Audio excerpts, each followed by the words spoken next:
First at 10, a weather watch alert for accumulating snow and some ice on top in parts of the state. We'll talk about timing and accumulations coming up.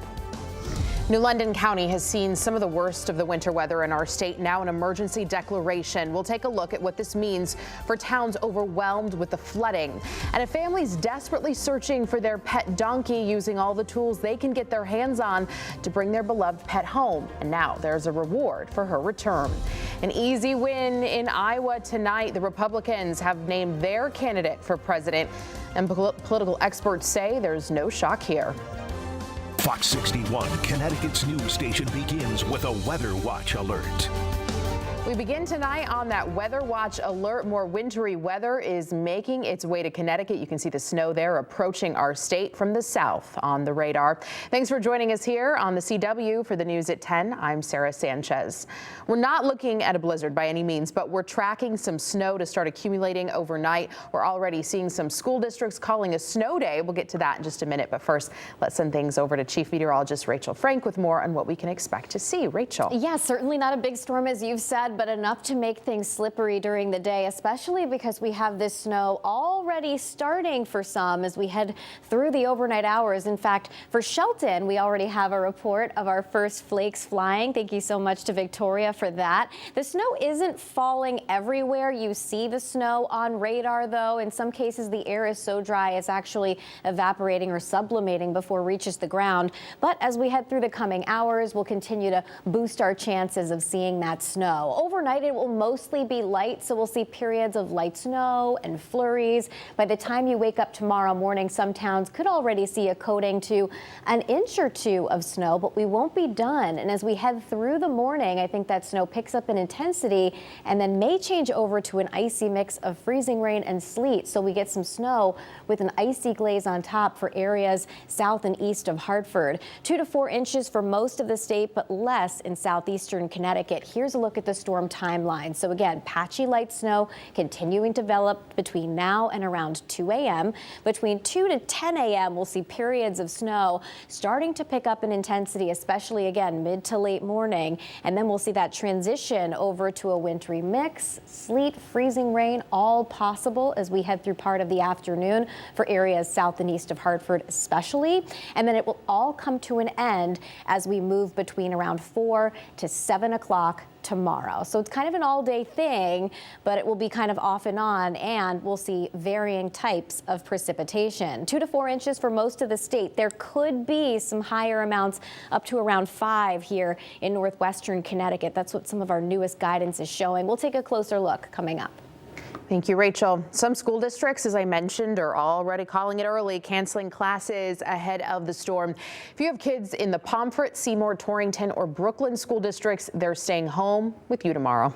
As more districts start making the call, we'll keep you updated on air and online at fox61.com. New here at 10, one person is dead in a car fire in New Haven. Police say they were on scene of a 2-car crash on I-95 North just after 3 a.m. A flatbed tow truck was parked on the right shoulder of the highway. A car was traveling in the right shoulder and then collided with the back of that truck. The car was quickly engulfed in flames and the driver was pronounced dead on scene. We're still trying to identify that person who was killed. New details from a fatal plane crash in Massachusetts. We're learning tonight one of the victims was from Connecticut. The crash happened over a suburban area near the Greenfield-Leyden line. Officials tell us 29-year-old Chad Davidson from Woodstock was a student pilot, and the 2 others on board were instructors. The 3 were on board a twin-engine plane when, for some unknown reason, it went down in a clearing. The FAA and NTSB are investigating. Now to a Fox 61 follow-up here. It's been a difficult week for New London County. Widespread flooding caused by melting snow and storms wreaked havoc, and communities are now still picking up the pieces. Now they're getting some help, though, from the federal government. Fox 61's Julia LeBlanc has the breakdown from Basra on what to expect from a new emergency declaration. Last week's storms came through quick. And in Basra, a longtime problem area put under pressure, causing a wing wall just off this privately owned Fitchville Pond Dam to crack and leak, leaving nearby Norwich on edge. Very much so. I was up there the day of when the state first gathered at 2 o'clock on Wednesday. And so we've been on edge the whole time, not knowing. Neighbors downstream evacuated as a safety precaution. Everyone pitched in to make temporary repairs and avoid a catastrophe. They built the coffer dam. The water level has receded. The leak apparently has receded, has stopped. There's some other investigative work that's going to be done. Now, on top of the temporary repair work here, the feds have also announced an emergency declaration for this area and for New London County as a whole. So if a problem like this arises again, they'll send manpower and equipment to fix it. But locals say when it comes to this dam, the fixes need to be more than temporary. The dam has been under the scrutiny for a long time, and I think this matter has really now brought it to the forefront. The state has marked the dam as a high hazard, meaning if there was a complete failure, it could lead to loss of life. Basra First Selectman Glenn Pianka says the owner has been in talks with the state about the problem. Fox 61 tried getting in touch with the owner, who also owns this business, but we did not hear back. The simple fact remains that it's a very costly venture. It will have to be addressed now. I mean, it's not a choice now. It's a fact. All while town and city leaders say they are working to solve the overarching problem, flooding when a major storm hits. I think what we really need is a comprehensive plan. Call it a memorandum of understanding between all the towns where the Yantic River Basin is. Then it's going to take a lot of money, and it has to be federal money to make an impact on this. In Basra, Julia LeBlanc, Fox 61, Connecticut's news station. A state trooper sent to the hospital after crashing while chasing after a suspect wanted in connection to a kidnapping. Officials tell Fox 61 state police were asked to help Rhode Island State Police when that suspect crossed the state line. The crash happened at the intersection of Route 27 and Coogan Boulevard. It's not clear tonight if the trooper hit the suspect or if another car was involved. They were released from the hospital with only minor injuries. A deadly road rage incident is still under investigation in Meriden. Police say they were notified of a disturbance on I-691 East just after 8 o'clock last night. That's where they found a man suffering from a gunshot wound. They believe he was involved in a road rage incident, but police are not saying anything more than that. The man was alive when he made it to the hospital but died shortly thereafter. Police say they have identified a suspect. New tonight, an unusual search in the town of Bethlehem. The headline sounds like something out of the New Testament here. A family's looking for their beloved pet donkey who's gone missing. The female donkey is named Jackie. She vanished late last week. The owner of that donkey is concerned for her well-being. Fox 61's Jake Garcia has more on the search for Jackie and the hopes of bringing her home safe. This picture is the last known sighting of Jackie, the miniature donkey. The picture was taken Thursday morning, less than a quarter mile away from her home in the town of Bethlehem. She was on the road, actually headed right back to her home. Her son was going crazy, and we have no idea how she did not show up there.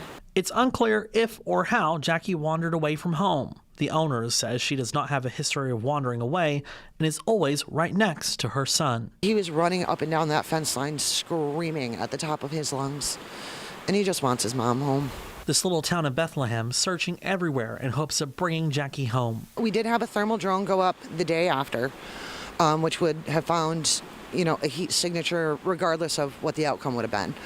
They searched about 4 square miles, and there was nothing. Jackie's owner and the animal control officers even put out articles of clothing with her son's scent and hoped she might find her way back to the farm. But officials are concerned this may be more than just a wayward lost donkey. She's small enough where she can fit in the back of an SUV. This is a domestic donkey that is so used to people. She'll come up to you. And that's what we're kind of worried about now, is did she go up to somebody and they just kind of take her for a ride and not realize that she really is missed and loved by her family? The animal advocacy group Desmond's Army is offering a $3,000 reward for Jackie's safe return home. Just in case it is a possible theft or somebody did get her and think they're keeping her safe, we're offering the reward.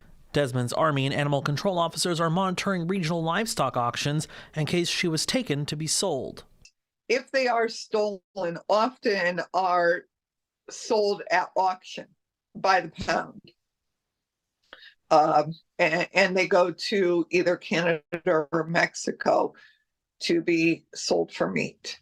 But Jackie's owner and those looking for her still have hope. Her owners have not given up hope, and I haven't either. I tell everybody it's not done until it's done. In Bethlehem, Jake Garcia, Fox 61, Connecticut's news station. I hope they find her. One day later, and police are releasing few details about a deadly crash into a home involving 3 teenagers in a stolen car. This happened yesterday afternoon on Church Street in Wethersfield. Officers found 2 teens trapped in the car. One was brought to the hospital where they later died. Third teenager ran away but eventually came back to the scene where they were arrested. The car was stolen from Hartford police. The coal was stolen from Hartford. That's according to police. And the teens were apparently driving erratically when they hit a car, then a tree, and then crashed into the home. The teen who died still has not been identified.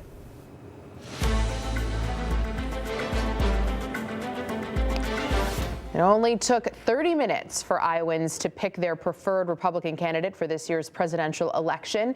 And it's a familiar face here. Just 30 minutes into caucusing, the AP declared former President Donald Trump the winner of the Republican primary in Iowa. Votes are still being tallied as of this hour, but the GOP frontrunner is maintaining a pretty healthy lead of at least 30%. It's not clear who's coming in second, though. Governor Ron DeSantis and Nikki Haley are neck and neck right now. We're closely following the results, and we'll have an update for you on the Fox 61 News at 11 immediately following the Emmys.